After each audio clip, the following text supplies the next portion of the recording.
gentlemen, I want to welcome to you our very eloquent keynote speaker today, Professor PLO Lumumba. Welcome, sir. Thank you very much. Let me start by appreciating Helena, who is doing great work across the continent of Africa, and to appreciate you, who is directing this program. The Nigerians now have a very good way of dealing with introductions. They have somebody going through the protocols, and once that somebody has done that, then everybody who comes says, I stand by the protocols already established. And I think is ingenious. But going to the point, let me thank all the organizers of this conversation, particularly at this time, and particularly during this month. If you look at the program of the African Union, this ought to be a very important month in the history of Africa. This is the month of amnesty for all people in Africa who bear arms illegally. And secondly, the year 2020 is the year declared by the African Union as the year of silencing the guns, so that by the 31st day of December this year, there should be no more conflict in the continent of Africa. And all that is being done because in the year 2013, Africa came up with Africa Agenda 2063, which ought to ensure that Africa is politically, economically, and socially stable. And on the crest of that, we have on the 17th day of the month of July, had launched the Africa Continental Free Trade Area, which ought to have commenced its activities this year, but because of COVID, have now been moved to the first day of January, the year 2021. This is a momentous year. But the question that some of us are asking, and are asking legitimately, is whether the African Union, as presently constituted, has given the impetus to these particular calls. But what some of us hear, and we hear it very eloquently, is the silence of the African Union. What we hear is the silence of the African politicians. What we hear is a deafening silence, which begs the question, how then will Africa realize our potential? Africa has always been a great continent, if you allow me a little history. Africa is the cradle of human civilization. And permit me to take you on a journey. There is not a single civilization that has grown without ever coming to Africa.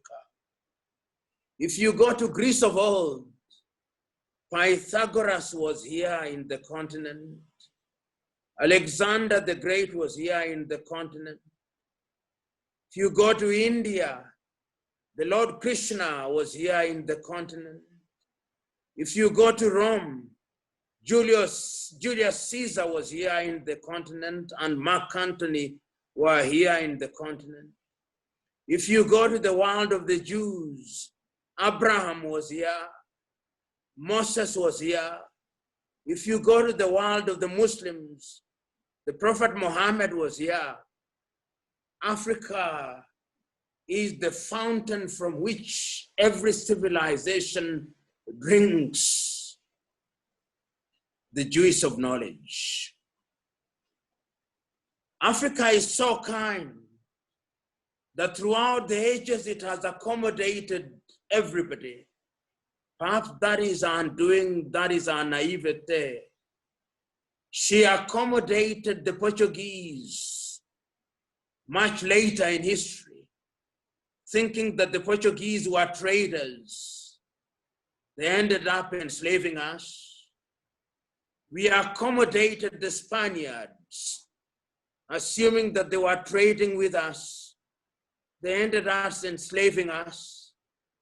We accommodated the Belgians, thinking that they were traders. They ended up abusing us. We accommodated the Belgians. King Leopold of the Belgians killed 15 million of us. We accommodated the English. They massacred us and abused us. We accommodated the Arabs. They raped us and ravished us. We accommodated the Danes and the Dutch. They abused us. We've been abused for too long. Sometimes I imagine to myself on that day of judgment when the world is brought to a close and we are gathered before divinity and God is asking his children, the pink, because there are no whites, the yellows, and the darker skinned one, what will he ask the pink ones who have abused other civilizations? What will he ask the brown ones, how they have dealt with us? And they continue to deal with us. Remember that day, we were not there, but history reminds us. In 1884 and 1885, when the European powers sat there in Berlin, that country that has caused pain to the world, Germany, I imagine what they were discussing. They must have been saying, we are going to punish them. And Julius Kambarage of Nyerere of Tanzania once said, it matters not. When the elephants are fighting, the grass suffers. And even when they are making love, the grass suffers.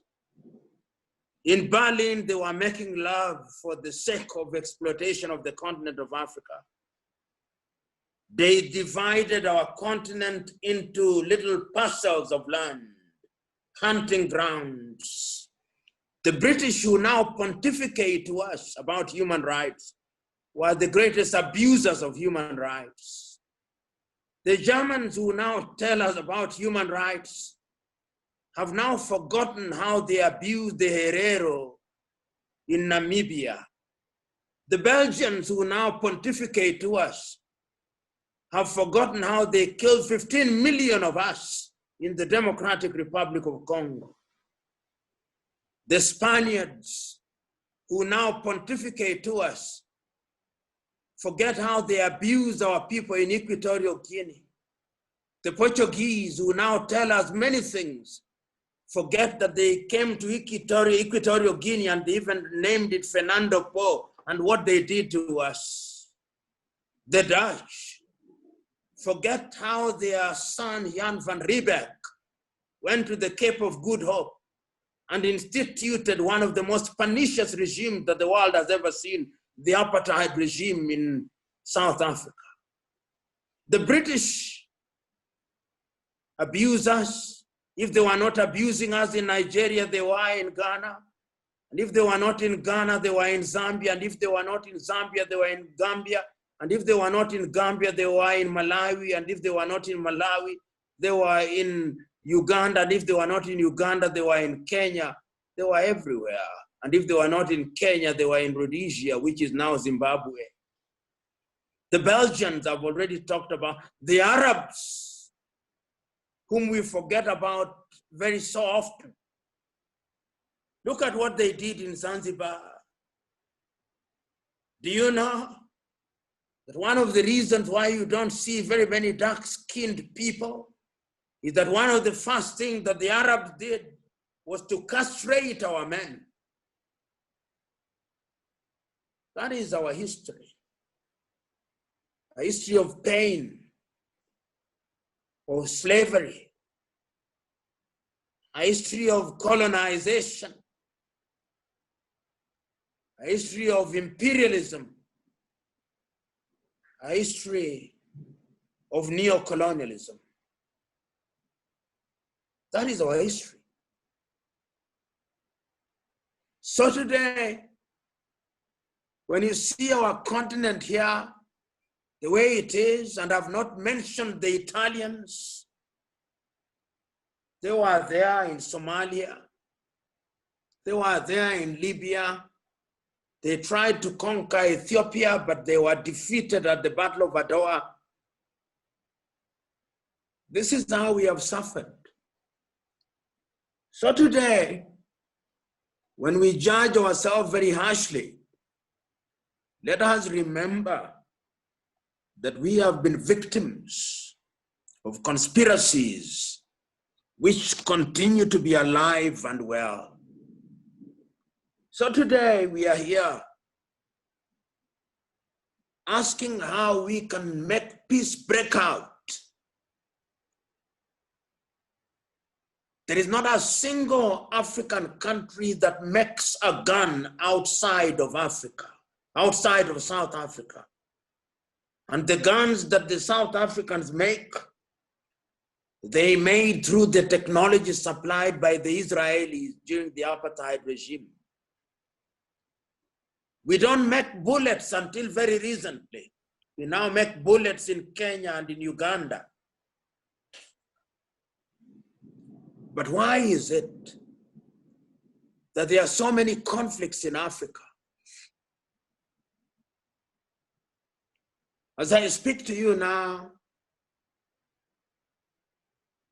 there is conflict in southern Cameroon. Paul Biya is killing Cameroonians. There is conflict in Nigeria. The Boko Haram are alive and well. There is conflict in northern Mali. There is conflict in Mauritania. There is conflict in Burkina Faso. There is conflict in Central African Republic. There is conflict in Libya. There is conflict in the Nuba Mountains in the Sudan. There is conflict in northern Mozambique. There is conflict in eastern Congo. There is conflict in many parts of Africa. Africa is not at ease. Yet this is the year of the silencing of the guns. This is the year when we have told ourselves that because we want to enhance trade, because we want to make Africa different, we'll not resolve our issues violently. If we have any guns in our hands, we'll surrender them. But we will not. We will not, because our problems are partly homegrown and externally manufactured. We are not speaking from the same script. We yearn for peace, but ask yourselves, who are our political leaders? Do they like peace? And allow me to mention names. Does Alassane Ouattara in Cote d'Ivoire love peace when he insists on contesting when the people don't want him to contest? Does Alpha Conde in Guinea-Conakry love peace? Does Emerson Mnangagwa in Zimbabwe love peace? Does Eja Lungu in Zambia love peace? Does Esaias Afwerki in Eritrea love peace when he insists on staying in office? Does General Haftar love peace in Libya? Do those who support Boko Haram love peace? No, they don't. And this is why Africa is where it is. But fellow Africans, peace is necessary. The Portuguese, whom I do not like, have a saying which I like: "Nom guerra, nom paz," which means no peace, no war. In many African countries, we are in a state that the Portuguese would describe as nom guerra, nom paz. No peace and no war. When we talk about peace, what do we mean? Is it the absence of war? Or is it that condition that enables us to live in tranquility, both emotionally and otherwise? And I think this is what it is. So you and me who are gathered here, you and me who yearn for peace, genuine peace, you and me who are troubled by the Burundians who are refugees, you and me who are troubled by the Southern Sudanese who are refugees, you and me who are troubled by the Central African Republicans who are refugees, you and me who are troubled by the Cameroonians and the Chadians who are one peace, you and me who are troubled by the Somalis and the Ethiopians who want peace, you and me who are troubled by the Zimbabweans. The question is, how will we get this peace? Is it a mirage that moves further when we get closer to it? Or is it attainable? And I want to submit to us that it's attainable. And in order to attain it, it is us, you and me, who are present in this assembly and others who are not, who must make a solemn vow. A solemn vow that going forward we are going to be warriors for peace and justice. As I listen through the vicissitudes of time, I can hear throughout civilization those who yearn for peace. I can hear those immortal words of the Greeks of old saying that peace is an important ingredient for human civilization. I can hear that even the warlike Romans saying the same thing. I can hear even the Jews saying the same things. I can hear even the warlike Arabs saying the same things. I can hear even our great African ancestors saying that peace is a great thing. I can hear the Lord Krishna in the great Mahabharata saying, peace is a great thing. I can hear the great Mahatma Gandhi saying, there is no way to peace, peace is the way. I can hear the great Nelson Mandela, even before him, I can hear Martin Luther King Jr. saying in 1963, there is no way to peace, peace is the way. I can hear the great Mwalimu Julius Kambarage Nyerere saying the same thing. I can hear the Osagyefo Kwame Nkrumah saying the same thing. Yet, even as we say it, why is it so elusive that we cannot get it?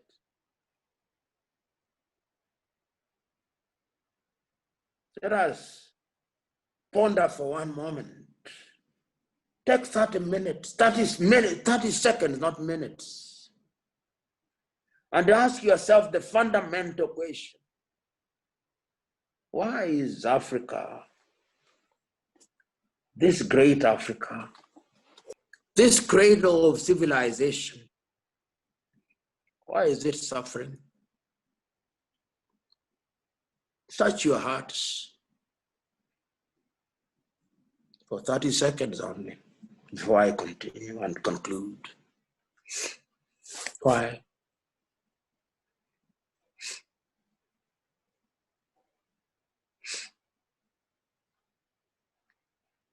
You know, now that you have pondered,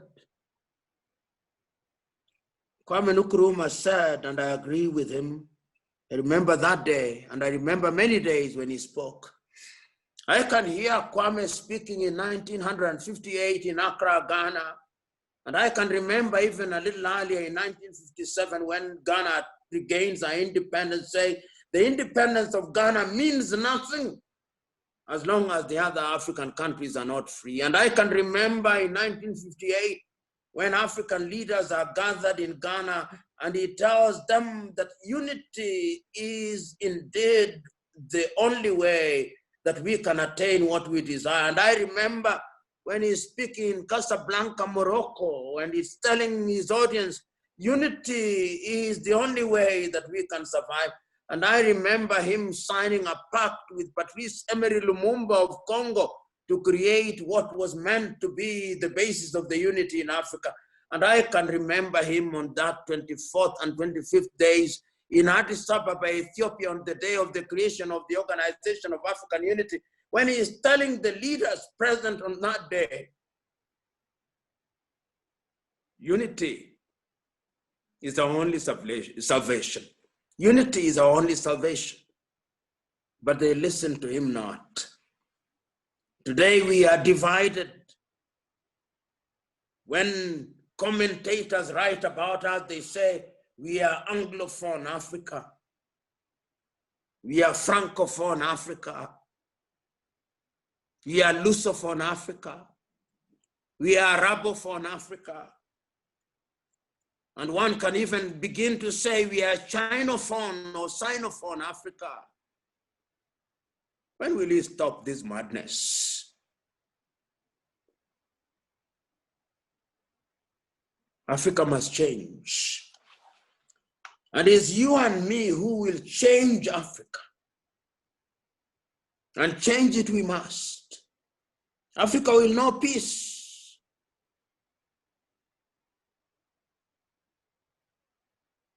Africa must know peace. Africa should know peace. Africans are not children of a lesser God. Africans are indeed the people who define humanity. I wish to say no more other than to say the following. Peace is a prize that we must work for. And work for it we must. And we will succeed. Because we cannot afford the luxury of failure. I remember these great words of the great American thinker, James Lowell, when he says, truth forever on the scaffold, wrong forever on the throne, but that scaffold sways the future. And behind the dim unknown, in the shadows standeth God, watching over his own. I believe that divinity stands watching over us. Africa will be great, Africa must be great, and it is us who must make it great. So go out there this evening as you engage in this conversation in the realization that we must silence the guns. We who love the continent of Africa, we must make sure that our leaders, most of whom are not patriots, We must stir them into activity. We must make sure that they do that which is right. So today I'm asking you, go out there and do that which we must do. In order to create the forest, we must have trees. Be a good tree. In order to create the ocean, there must be droplets. Be a good droplet. Go out there and make our continent great. Be blessed.